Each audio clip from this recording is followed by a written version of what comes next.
Hello and welcome to Horror Cult Trash Over, the show that discusses all of the masterpieces and trashterpieces of genre cinema. I'm Gary. And I'm Chris. We're back. We are? We're back. Never saw that one coming, did you? Yeah, you did. Here we are. Another Tuesday. Another summer film for Summer Screams. I kind of missed the energy of Piranha 3 Double D, I'm not going to lie. A lot more energetic than this film, definitely. For all the wrong reasons. Yeah. So, yeah, bringing it down a bit this week. We have a surprisingly downbeat creature feature for you all. Chris, when did you hear about this film? I was given the task of finding suggestions for our polls for Summer Screams, and I typed the words summer horror into Letterboxd. I saw the poster, which is a pretty good poster, and said, yeah, that's fine. Watched the trailer, I was like, yeah, that's fine. Let's put it on the poll, and it won. It did. We are, of course, talking about Ticks from 1993. Yeah, weird one. Really, really weird one. I was expecting this to be full-on horror comedy, creature feature fun. And whilst that's true for part of the film, a big part of it's really serious and, like, really miserable. It's, if I'm being brutally honest, and we'll get into it, it's a bit dull. Yeah.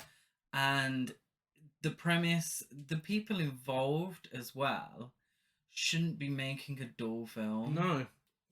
It's not a terrible film. No. Just a little boring. Yeah. Let's be honest. Directed by Tony Randall, previous podcast star. Yeah. Director of Hellbound, Hellraiser 2, Children of the Night. Great film, Hellbound, Hellraiser 2. Yeah. Amityville, It's About Time. It's About Time. It's literally about a clock. Double Vision, Fist of the North Star, A Doggone Adventure, and the Hybrids Family, etc., etc. Written by Brent V. Friedman. This is maybe where it went wrong. Brent V. Friedman. Friedman. Friedman. You mean the writer of Hollywood Hot Tubs 2, Educating Crystal? Yes. Evil Altar, American Cyborg, Steel Warrior, Prehysteria 2 and 3, Pet Shop. Just 2 and 3. Just 2 and 3. Magic Island, Mortal Kombat Annihilation. Yeah. Now you will die. Mermaids. Thank you. Food Fight. And many more.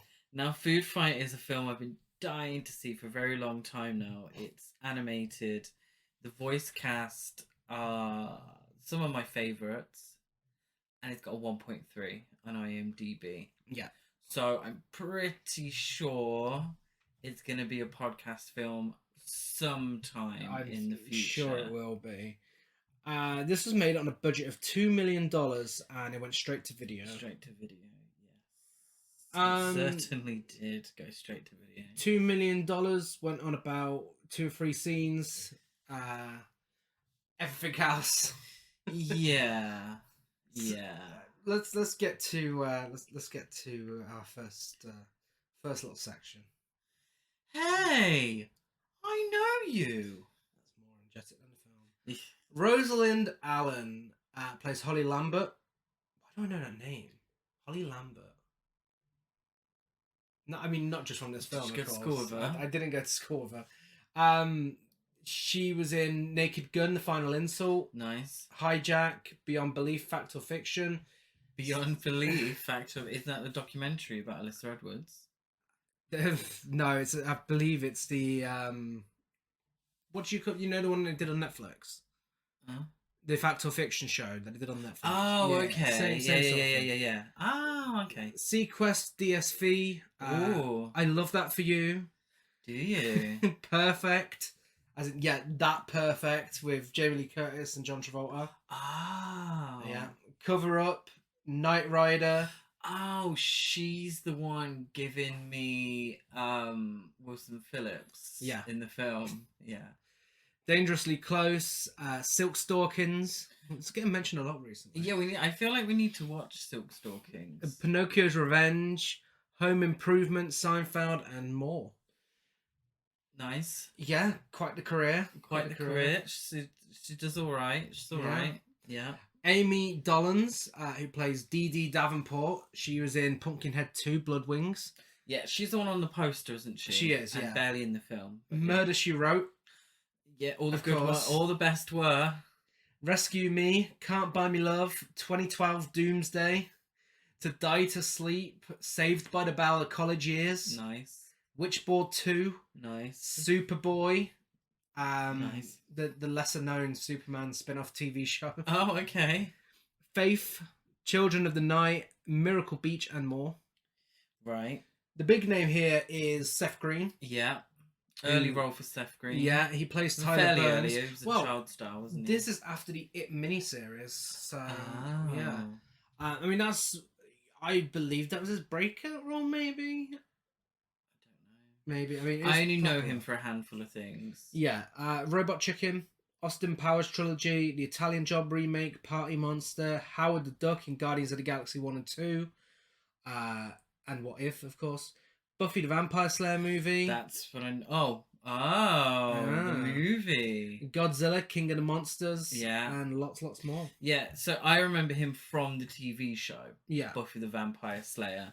And weirdly, not having seen the film, wasn't he in Without a Paddle? He is in Without a Paddle. Which I always... didn't think that it was like a parody of Deliverance. I'm like, because I was a big Deliverance fan. In my research, I did find out that he was in a video game. Marky Mark and the Funky Bunch Make My Video. So that's high on his credits. If we covered video games on this podcast, that would probably be the first one. Well, it would, yeah, it'd be up there. Yes, that and E.T. the video game. Virginia Keane, who plays Melissa Danson. Right. She was in Pump Up the Volume, The Dentist, fucking Silk Stalkins. Again. Clueless, the TV series. Nice. Prison Stories, Women on the Inside. Okay. Student Exchange, Invaders from Mars, and more. Oh. And of course, making this big horror cult trash over return for the first time since we introduced Hey, I Know You. Ladies and gentlemen, it's Clint Howard. Clint Howard. Clint Howard, what a guy. Plays Jarvis Tanner. You may recall him being in previous podcast films Rock and Roll High School, House of the Dead, and Silent Night, Deadly Night 4 and 5. He's also in The Grinch, Apollo 13, Solo, A Star Wars Story, Gentle Ben, Evil Speak, Austin Powers Trilogy, Barb Wire. Of course he's in Barb Wire as well. Yeah. Santa with Muscles. Nice. The Cat in the Hat, Ice Cream Man, and so much more. Yeah. Real staple of B movies. I don't feel like it's the last time he'll feature on the podcast. I don't think so. Living legend Clint Howard.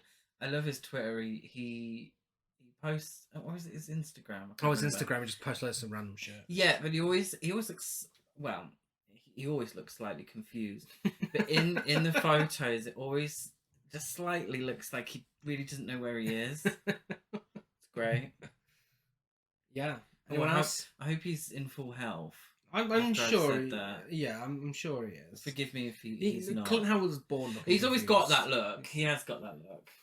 Yeah, and also, strangely enough, Alfonso Ribeiro, who everyone knows as Carlton Banks in The Fresh Prince of Bel-Air. Yeah. He was also in a show that I watched fairly religiously, In the House. Okay. Which was the LL Cool J sitcom. Mm-hmm. He was really trying to play against type. Although he did play Carlton Banks seemingly in one episode, I don't know. But he hasn't been in much else, if I'm being honest. I'm talking of playing against type. It is weird seeing him in the role he takes in this film. Definitely. I think he's trying to break away from Carlton. Even though this was sort of right in the middle of Fresh Prince of Bel-Air. He was also a kid in Michael Jackson Pepsi New Generation music video. And not much else since, if I'm No. being honest. He pops up. I think didn't he win Dancing with the Stars? Oh, he may have done. I remember it went pretty viral. I wouldn't know where to watch it here in the UK. The American version. Yeah, he did a dance based on Carlton. I've just looked now, doing some very last minute research, and he seemingly played himself in the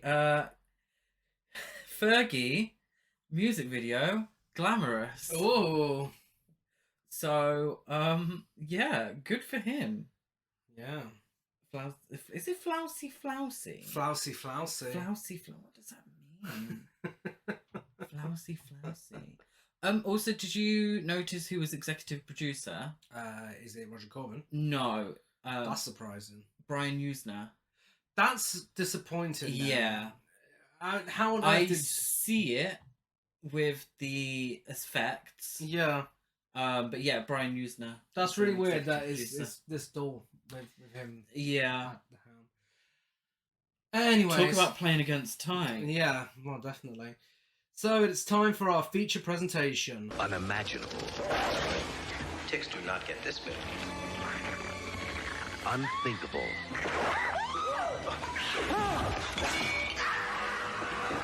Unbelievable.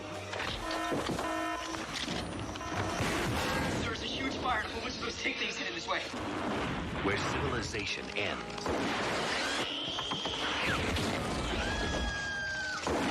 The nightmare begins. Everybody get upstairs! Go! Go, go, go!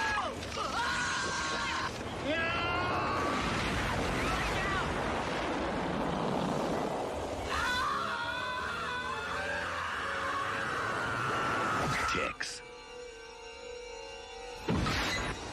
It's not nice to mess with Mother Nature. We start the film with drug dealer Jarvis Tanner, played by Clint Howard, using steroids to enhance marijuana plants. Runoff from his operation has mutated the local ticks. It has, yeah. So we get all the machinery at the beginning. I felt like the credits went on very long. Or was I just distracted and so I mean I was sober.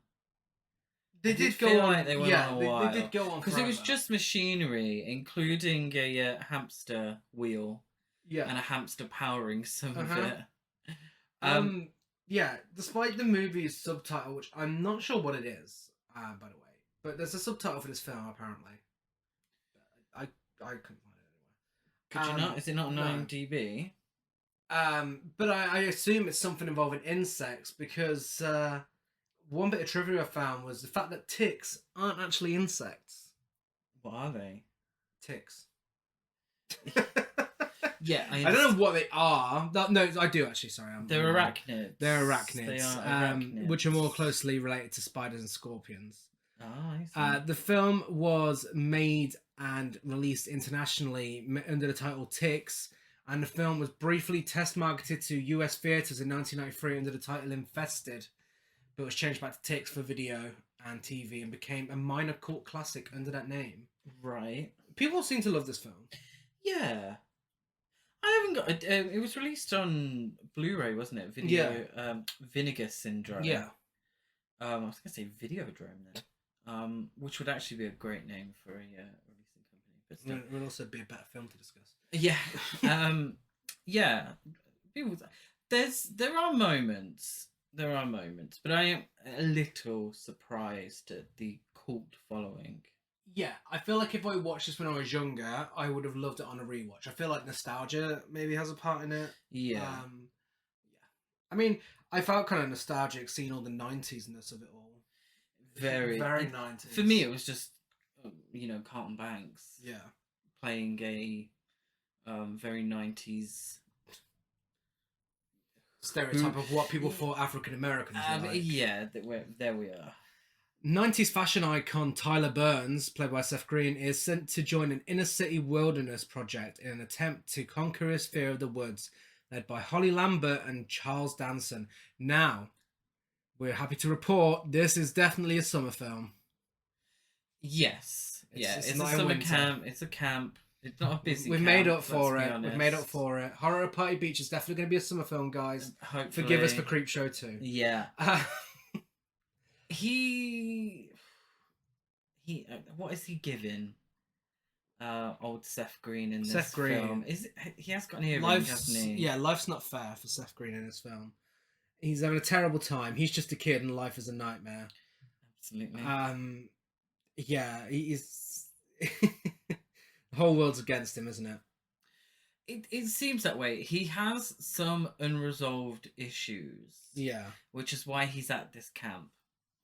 But it's not, to me, very clear what these unresolved issues are. No, all we know is that he throws up a lot. Yeah. That's all we know. Yeah, really. so he is dropped off in the middle of a road by a bridge with lots of graffiti around because it's the 90s.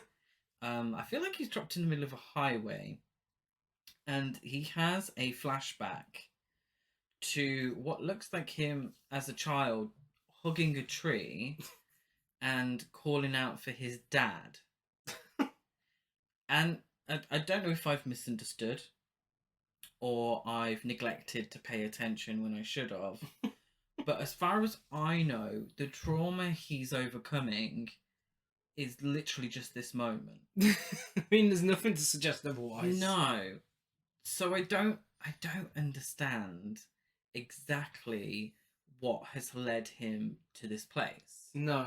Psychologically. Because do we get another flashback or is this just I hugging a swear, I tree? don't know why. I swear they mention the words anxiety with him at least twice. Yeah. So I don't know if he's got some sort of anxiety disorder that just makes him throw up every now and then, or feel like that is what they're going for, then it's not dealt with. I feel like if he's, if it's related, because why would you have the flashback if it isn't related to this moment? Mhm.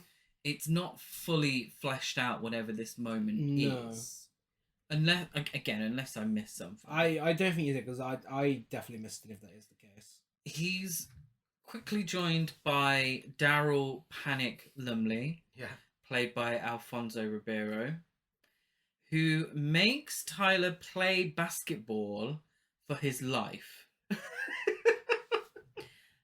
Literally, if you don't play basketball, I will kill you. He says. Panic is a nickname. And he says, they call me Panic because I never do. How about you? Which I don't understand. No. But okay. I never panic, so they call me Panic. I mean... Makes no sense. I've never shat the bed, so should people call me Shit the Bed? Who knows? Yeah, they have a very intense game of basketball. Very intense. Okay, number one, where did the basketball come from? Again, but even number like... two, why is there a basketball hoop underneath this bridge? Yeah. And who knew that there would be a basketball hoop underneath this bridge ready to play basketball? I swear, this film is the equivalent of a kid listening to My Chemical Romance in 2008. It really, even this scene is the tone is so moody. It's very... It's like, oh, okay, what's going on? Is he actually going to kill him? Like... Yeah, because it's literally like, because there's no suggestion that Panic is going to be on this camping trip. Yeah. There's no... He just comes out of nowhere and threatens to kill Tyler if he doesn't play basketball with him. And that's it.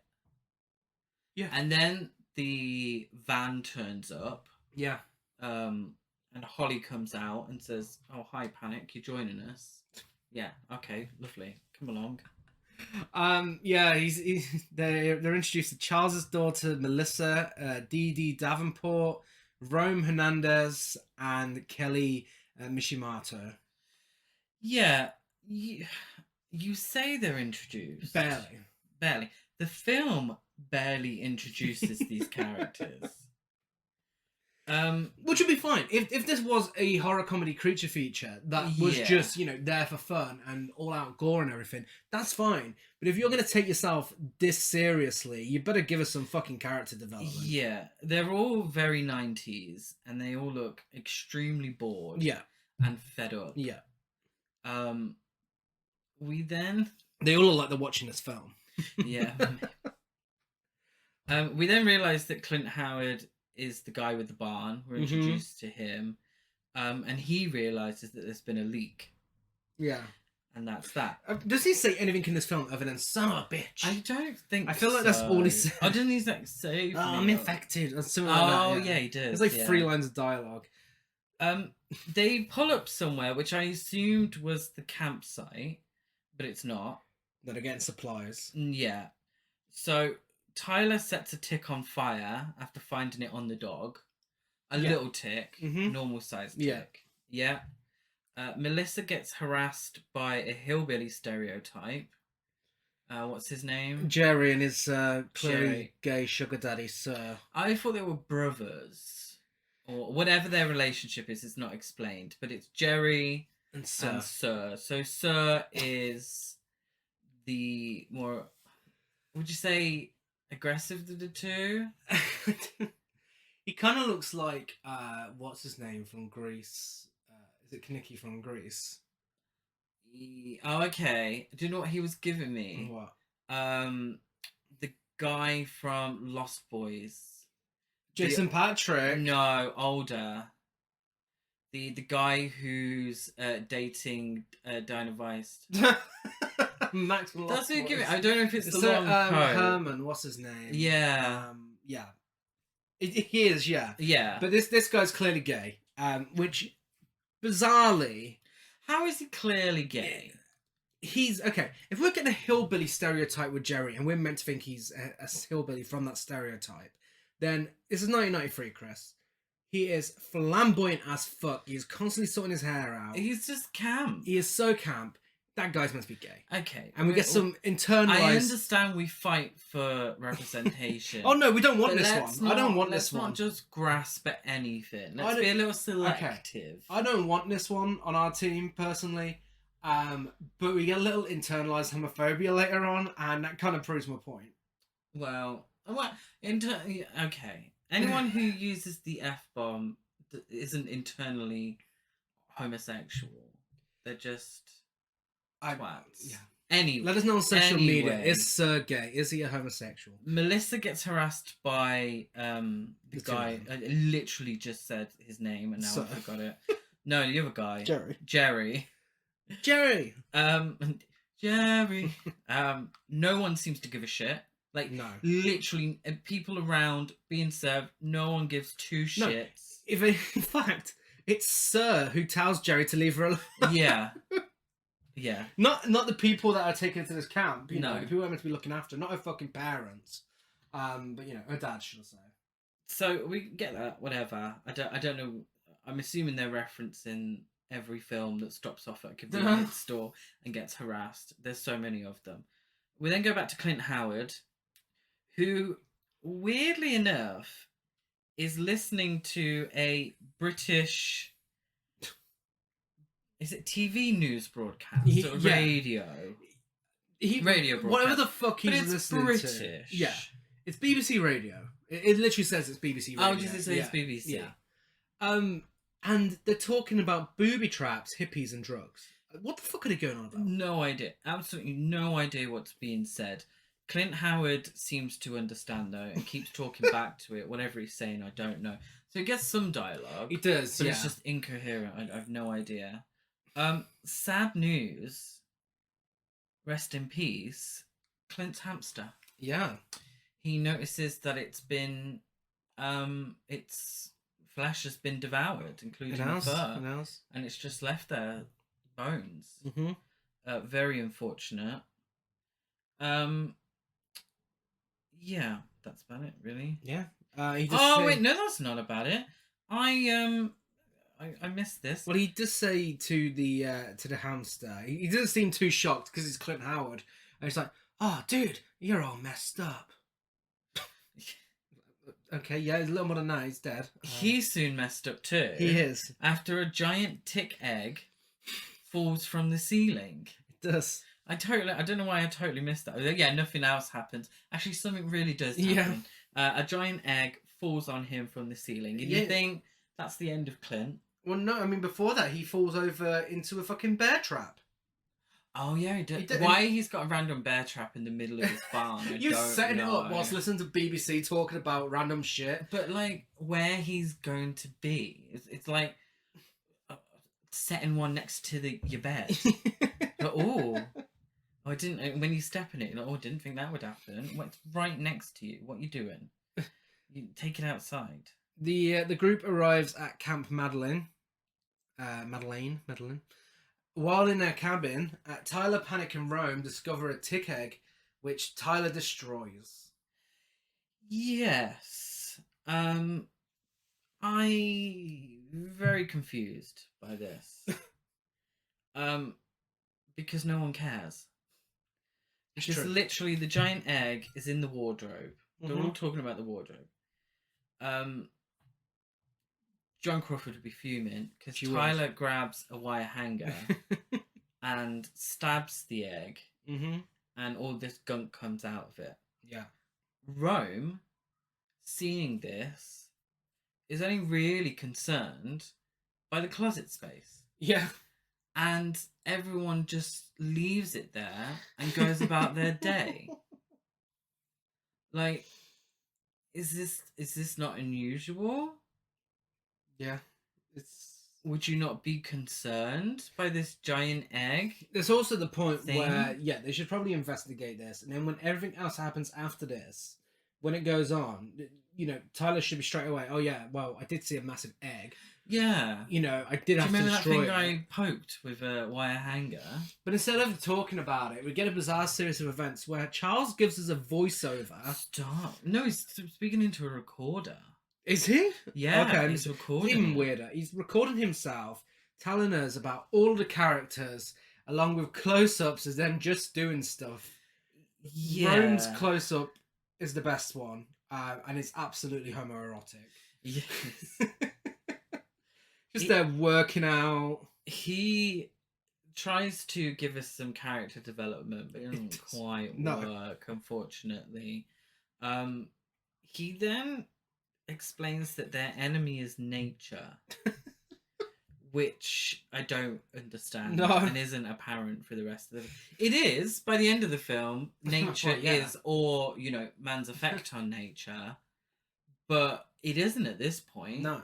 Which made me think, well, what was with that tree with Tyler at the beginning? I thought we'd get to know, like, did the tree come alive and attack him? But no. Tyler and Melissa being Charles's daughter, go for a walk, and one of the eggs ends up on Melissa's back. It does. Melissa is sufficiently horrified, and Tyler matches her energy, despite not caring too much when it was in his wardrobe. No, he saves the day again. So again, second tick related thing that Tyler destroys. Yeah, without a wire hanger. hanger. No wire hanger. But I love beating a I dead mean, joke. at this time though, him and Melissa do inform Charles, but Charles like, oh, you kids, what are you like? Ain't no fucking ticks. Carry on with your day, and that's it. He just dismisses them. Mm-hmm. So everyone in the film's a fucking moron who deserves to die. Which they could have played up more. This is a parody, and a comedy.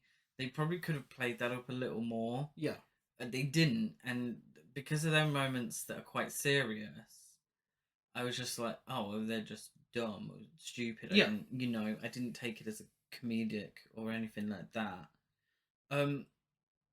Yeah, then Sir and Jerry. I have it written down later on. They appear at the campsite. They talk some absolute shit and warn the campers that there are pot farmers nearby. Yeah. To which Panic says he knew he should have brought a piece Because it's the 90s and he's black. Because he's a 90. Yeah. Yeah, this is definitely... Again, you know, another stereotype. Yes. Yeah. Because then... They're living up the stereotypes. Yeah. Because I've got a little add to that afterwards. Because turns out Clint isn't dead. No. And he shoots himself in the leg to kill a tick.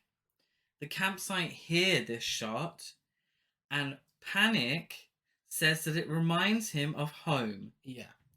Because it's the 90s and he's black. Yeah. This is it's unfortunate because having watched Fresh Prince of Bel-Air religiously growing up, loved it. One thing I now realise that was so refreshing at the time was a family like the Bankses. Yeah. Who were black and very successful, very rich. Yeah. And, you know, layered characters, you know, and it wasn't a stereotype. No. And the film, the TV show dealt with that a lot. But now I realise how refreshing that was. Yeah. You didn't get it anywhere else, particularly in the 90s. And even to this day, you know, you don't always get that. So it's so strange. And there's so many moments in the film where, because all I see is Carlton Banks. I'm sorry. That's all I see because that's what I know him from. Yeah. And watching Carlton Banks act in that way, it was just really weird to me. And it's based on stereotypes, and it's like, well, why does the black character have to have this dialogue? Exactly. You know, why can't you have a white character act like they're from what you would say ghetto? I suppose I don't like that term, and I apologise if it's not the right term, but I'm surprised this film didn't use our term. Yeah. I'm surprised it allured to it and didn't just say it, because it has no problem playing out these stereotypes. And we say it all the time on the podcast. Every film is a product of its time. Yeah.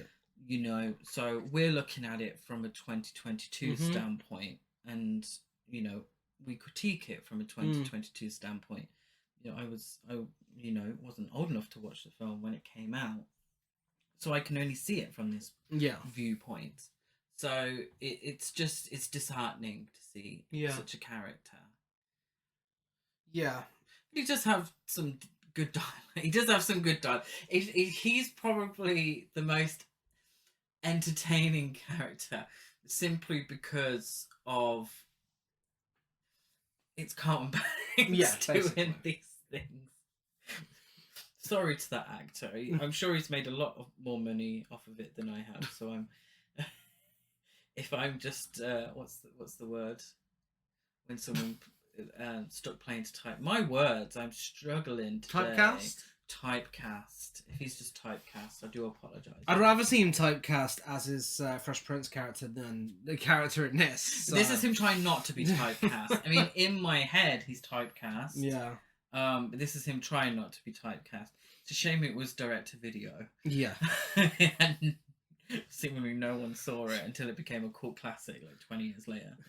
The campers light a fire with so much gasoline to the point it blows Charles and Holly's bedroom window open. Yeah. Sadly interrupting their shag session. Yeah. Well, when he goes to tell them off, he talks to them like they're children. Like, how are these people supposed to be? I don't understand the relationship to who these Charles and Holly are. Well, and the teenagers. Yeah, I mean teenagers loosely, you know.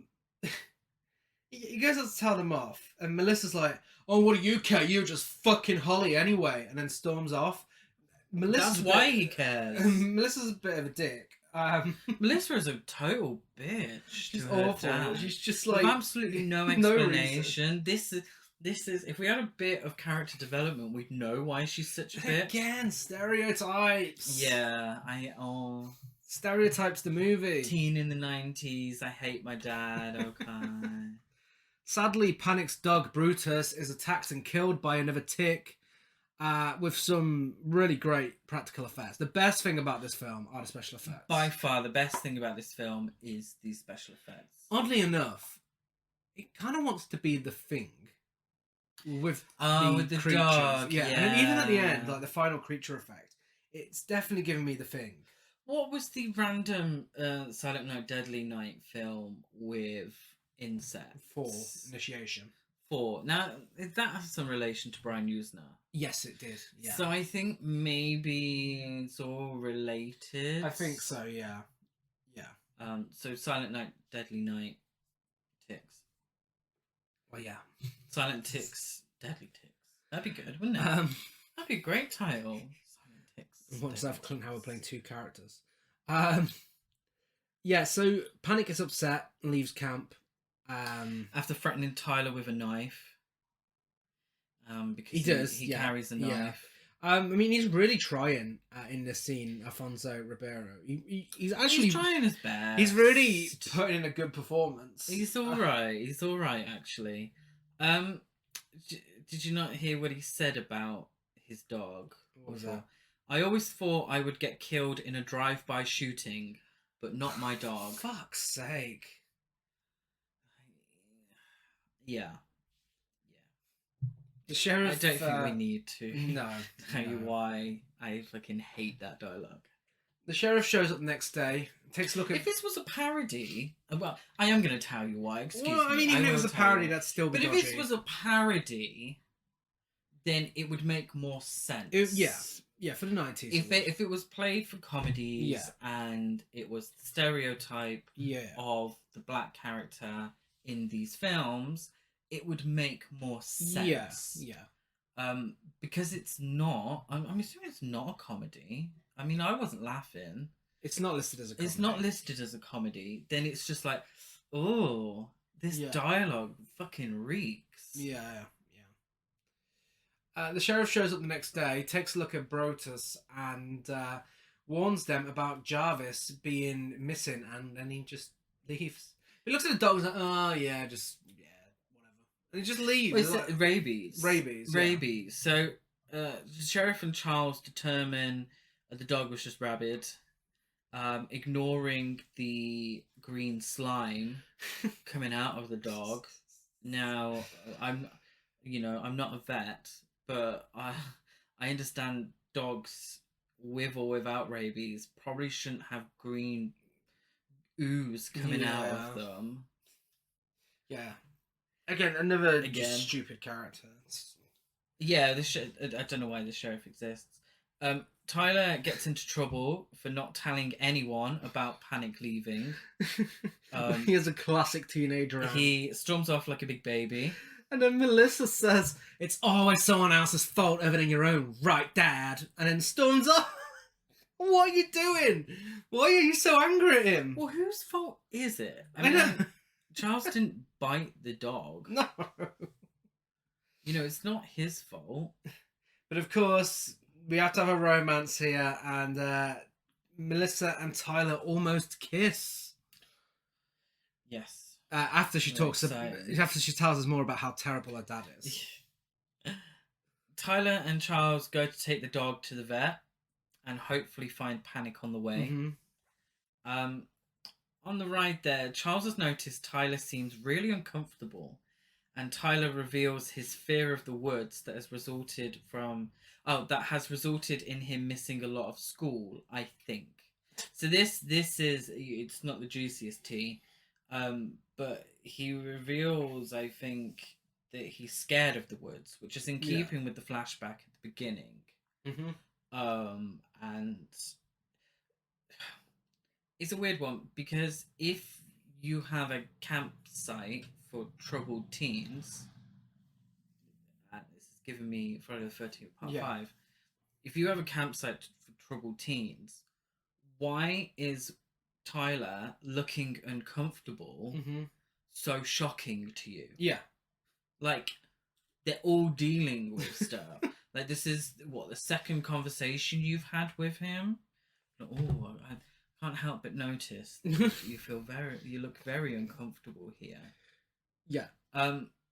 Seemingly it's Tyler's dad's idea for him to go on this camping trip, and he sees it as a trial by fire. So whatever's happened, and I can't express enough how annoying it is that it's never explained clearly. No. So this trial by fire. So clearly something happened in the woods, and then Tyler's dad thinks going back to the woods will solve that. Yeah.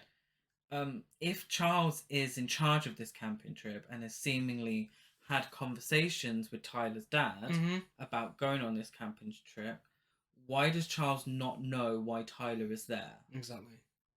You know, why doesn't he know that the issues involve the woods?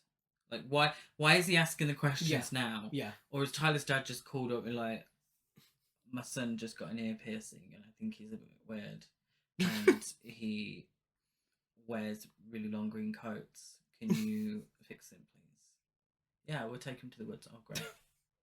Why don't you pick him up next to the abandoned basketball hoops under the bridge? Yeah, fabulous. Now we meet the best character. The vet. Yeah. She's an old lady. She's campus tits. She is.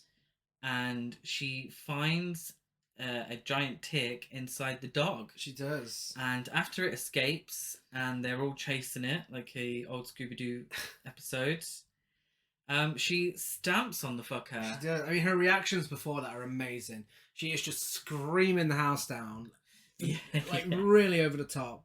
But yes, she squishes it, and then she says, "When in doubt, squish." Right. What they find out through investigating the tick, all the exposition we need, thankfully, is that old Clint was growing marijuana, and the chemicals he used to accelerate the growth has got to the ticks and accelerated their growth. So the fact that we're dealing with drug ticks, is this an allegory? Is this entire miserable film, an allegory for kids and drugs? Yeah. There's there was a deleted scene on the Blu-ray that's and this is your tick on drugs, and it's just someone smashing an egg. Yeah, makes sense. We only saw we don't get stuff like that here in the UK, but we only saw that till quite recently. Those sort of anti-drug adverts. I mean, we saw it in Freddy's Dead: The Final Nightmare. But, oh, we did. Was that Johnny Depp? It was Johnny Depp. Yeah. Oh, of course it was. No, what we get here is really graphic drink driving. Advertisements. I don't feel like that's the right word. Well, let's not forget the packaging for cigarettes here. Yeah, we get the cigarette ones as well. Yeah. Anyway, Panic is bitten. Yeah. By a tick. Yes. Melissa takes Kelly fishing. Who the fuck is Kelly? Well, where's Kelly come from? Holly asks everyone if they want to go fishing first. Oh, okay. As a fun activity. I mean, who the fuck goes fishing for fun? Oh my god, can you think of anything more boring? Some people do. If you do, then I'm happy for you. But oh my god, I've been, and it's genuinely miserable experience. Well, you're not that way inclined, are you, honey? Straight? No, I'm not. Well, weren't you forced to do karate when you were younger as Let's well? not go there. Yeah. So Rome, when he's asked if he wants to go, he says, "Suck my."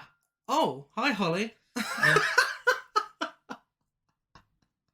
Why was he about to tell her to suck his dick? Like, what the fuck? And then he tells her he can't go fishing because he's catching a tan.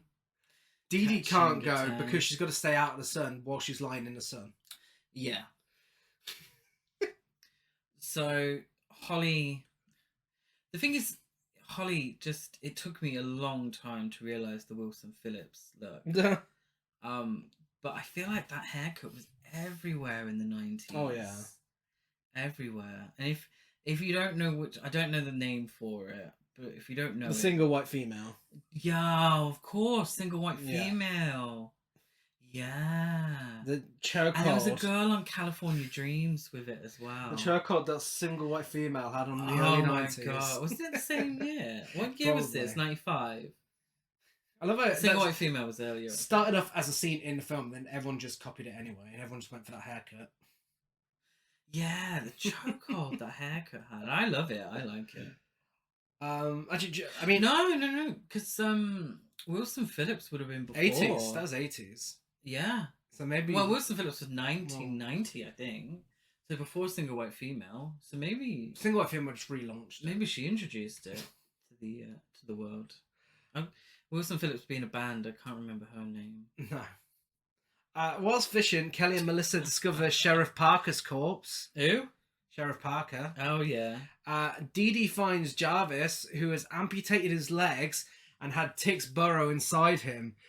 A really amazing scene. Did you not just to go back a bit? So Kelly has been silent throughout the whole film. That's her thing. That's her thing. It's given me is it Dream Warriors? Dream Warriors. Dream Warriors. And, No. Danielle Harris in Halloween 5. Yes, that's what it's given me. Yeah. She's barely in the film, and barely in the film after as well. But did you get down the reason why she was at the camp? Or why she stopped talking? No, I didn't actually. Because she was sexually assaulted. Really? Yeah. Really? And you know, if you're a frequent listener to the podcast, I fucking hate when sexual assault or rape is just thrown out there for no reason. It's so stupid. I hate it. It's bad writing. And yeah, Kelly talking to Melissa, and yeah, she said she spoke a lot less after being raped, and tells Melissa Holly has helped her greatly, so Melissa should give Holly a chance. And then afterwards, there's no Melissa and Holly moment. No. So this is rendered completely pointless. Pointless, yeah. The character of Kelly is completely pointless. Yeah. Uh-huh. But and we don't get anyone else's backstory. No. So it, you know me, I fucking hate it. No, it is absolutely unnecessary. This is a film that deals with nothing as well. So you knew from that point onwards it wasn't going to be dealt with. Well, you've got two characters in Panic and Kelly, Mm-hmm. where seemingly their story could be developed more and make an interesting point. Mm-hmm. But neither are. Panic's deals with stereotypes. It doesn't fully deal with it. Yeah. And then Kelly's is a brief reference. I feel like this is the filmmakers thinking they're dealing with it. Like, obviously, because the ticks are an allegory for drugs. I feel like this is the filmmakers saying, oh, this is the struggles African Americans have to face. This is the struggles women have to face after being sexually assaulted. Even homophobia a little later on. But they're doing this by just mentioning certain things, by throwing in stereotypes. That's not how you deal with something.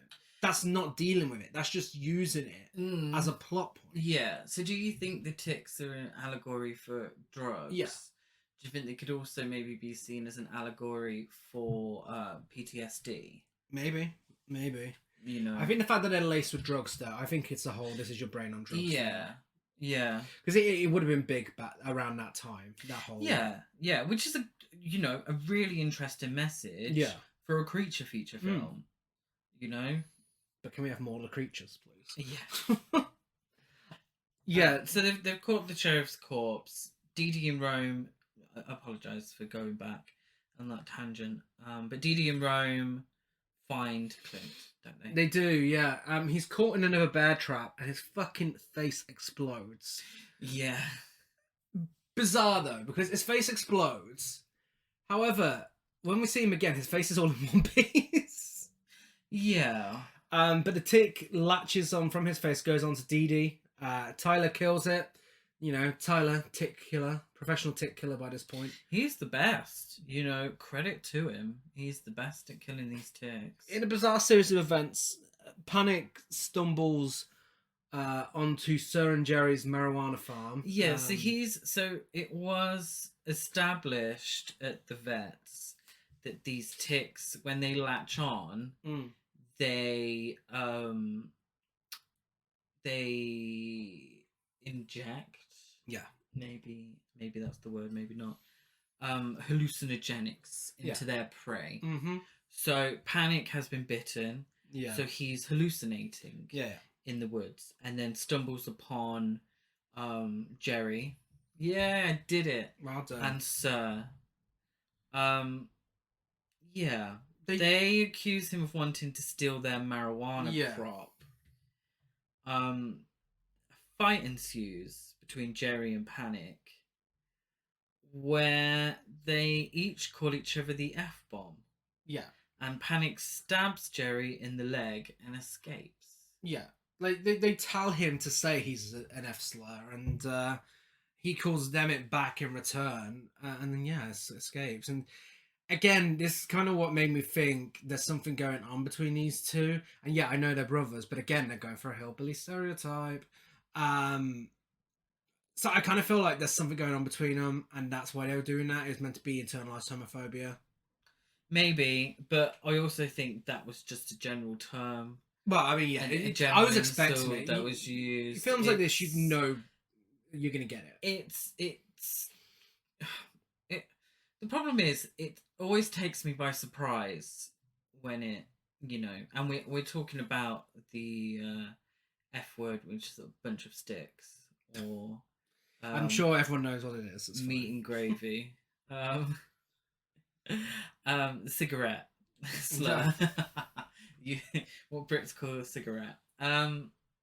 Yeah, it always takes me by surprise, but it shouldn't, because obviously times change. Like I said, every film is a product of its time. I just find it quite shocking, and to hear it come out of Carlton Banks's mouth, I was shocked and horrified. So he runs away after stabbing Jerry in the leg. Sir shoots Panic, but accidentally causes a propane tank to explode, causing a forest fire. Do you know what this film really didn't need? A forest fire. Fucking forest fire. Well, a forest fire that kind of picked and, you know... Again, I feel like this was trying to tell you something about the way people treat nature. And it's like, oh my God, all these messages that you think you're putting out there just by showing one thing. It's not working. But I was always under the impression that forest fires spread very, very quickly. Yeah. They didn't just kind of wait for the action to take hold and then carried it. Oh, no, you go first. Yeah. Panic takes some steroids that he stole from Rome's bag earlier. Yeah. Which I didn't really think at the time was important. Mm-hmm. But it will be later. Dee Dee's turned to hallucinate now after being bitten. Yeah, she's just seen Clint Howard shouting in her face about being infected. And Charles and Tyler pick her and Rome up and take them into town. Now they said they're going to go into town, and then they appear at the camp. They go to the cabin. Cabin. Oh my God! Throughout all my notes after this point, I had no idea what to call this building. It's a cabin. Of course it's a fucking cabin, you dumb bitch. What? Okay. The group takes shelter from the raging fire in the cabin. Yeah. Holly, she turns to Charles. They're taking like most of these kids have been fucking assholes throughout the whole film. She turns to Charles and she's like, no matter what you think, they're all good kids. Why? Melissa's been an absolute twat to you this entire fucking film. Yeah. And Tyler's just been a moody little bastard. Kelly hasn't said a fucking thing. What are you talking about? They're all good kids. Rome nearly told you to suck his dick. What are we going on about? How are they all good kids? Yeah. She barely knows the fuckers. She doesn't even know him. Charles lets... Who would want to get to know him? Jesus Christ, they're well annoying. Charles lets Sir and Jerry in, but a wounded Panic arrives and tells the group that Sir shot him before dying. Oh. Yeah, weirdly emotional death scene in a film that doesn't have as many deaths as I thought it would. Yeah, when a death happens in a horror film, you kind of, it's a horror film. I've got many comfort horror films where loads of people die, and it doesn't really phase you. But then this, when he's dying, it's like, oh my god, this is so fucking depressing. Yeah. Like, why is this film so downbeat? Oh my god. Oh no. I thought that he died from an overdose of steroids. I swear one of them, sir, he's overdosed on steroids because they find him in his coat, don't they? And Rome's like, hey, they're mine. That's before.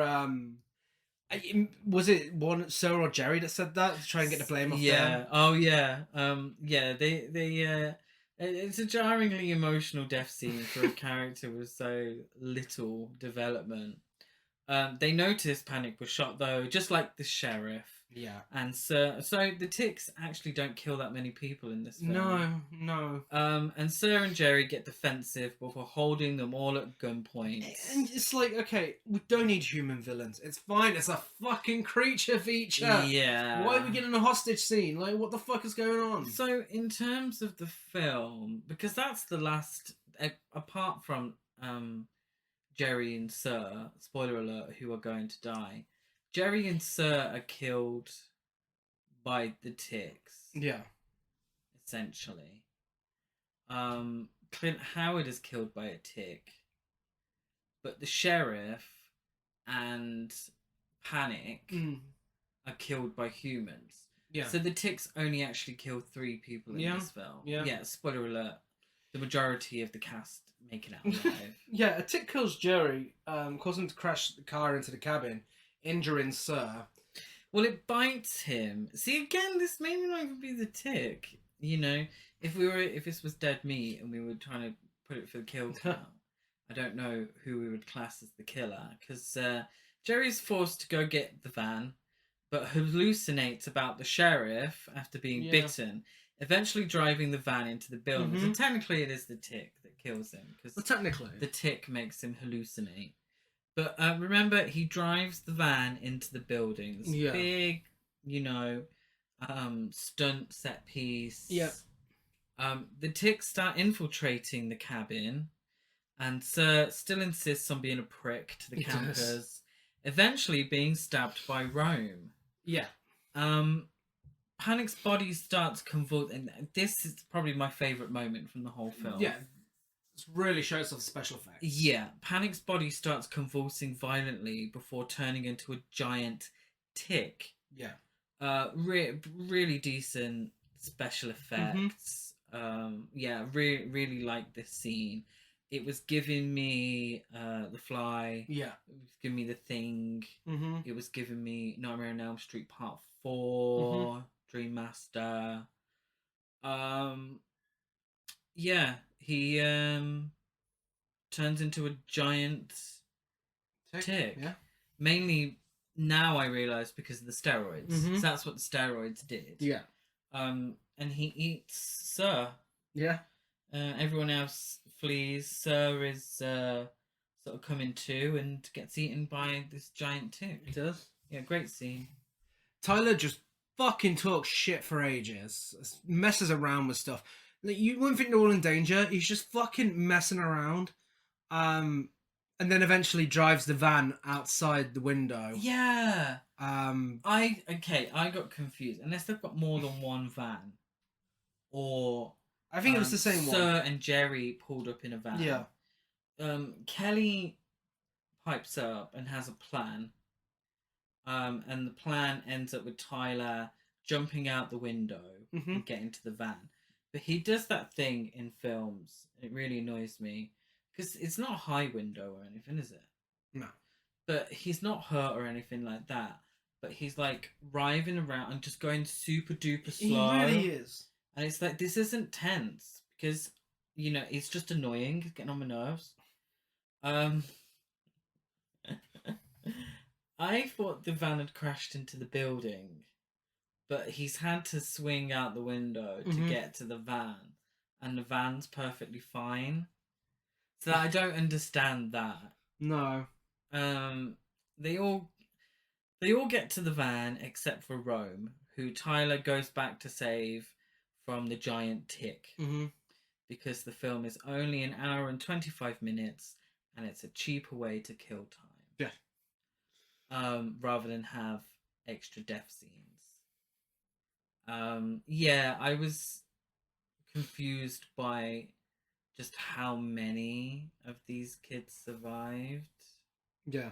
These teens. In a creature feature, you know, you'd think they're all disposable. Yeah, it's in a lot of this. Apart from this ending scene, there's no time where it feels like any of them are in real danger. No. Apart from the scene with Dee Dee and Clint Howard. No, because immediately, you know, we're shown that no matter where a fucking tick appears, Tyler's there to kill it straight away. Yeah. With no effort.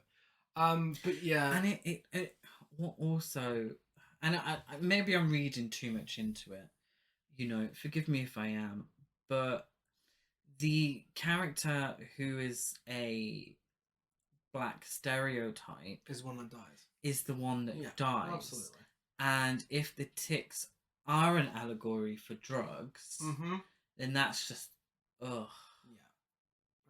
eye roll inducing. Well, we get a final stinger where at a junkyard a pulsating tick egg falls from underneath the van because they wanted what? A sequel. And would it have been that expensive just to have like a roundup of them in safety discussing what's happened and like, or something? I just wanted more from these characters. Well, let's get to the awards. Biggest queen. Well, spoiler alert. A certain character got 3 awards in one scene. Yeah. Biggest queen is, of course, the vet. Yes, I completely agree. Yes. Biggest gasp, however, it's got to be Clint Howard's face explosion. Yeah. Or maybe Panic's gigantic tick. I agree with those two. I just put hearing Carlton from the Fresh Prince of Bel-Air call someone the F word. Well, yeah. And then later on turning into a giant tick was probably the most gasp worthy. I think the thing is, because I've never heard of this film until very recently, it all just came as a bit of a shock to me. Best dialogue, of course, it's when in doubt, squish. I agree. The queen is the vet. But I went in terms of best dialogue. They call me Panic because I never do. And that's camp, of course. It's the vet's reactions to the tick followed by her squishing it. Yes. Yeah, that's camp. I went with when in doubt, squish. Ratings, I give it 5 homophobic slurs out of 10.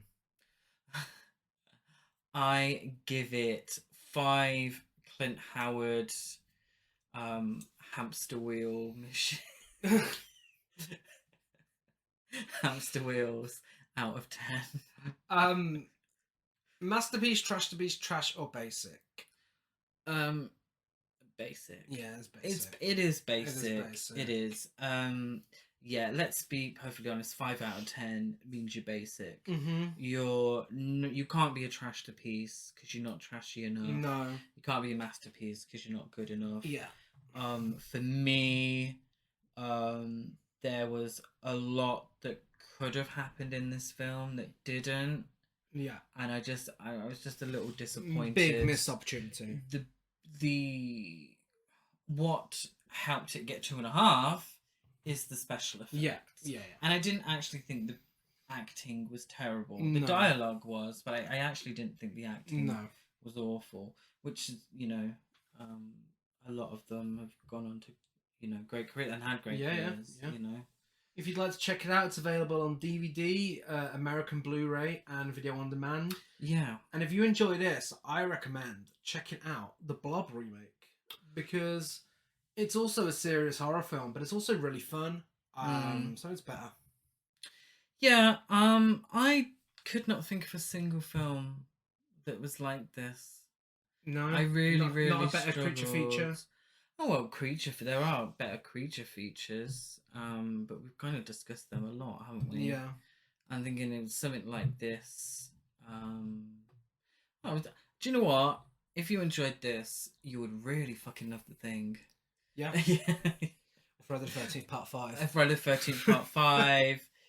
If you really enjoyed the transformation into a giant tick sequence, you'll love Nightmare on Elm Street 4. Yeah. But if you're watching this before any of those films, you got it backwards. You got it the wrong way. Mate, you have to start with the classics and then get to the basics. If you're a fan of ticks, talk to us on social media. We're Horror Cult Trash over on Facebook and Instagram, and Horror Cult Trash on Twitter.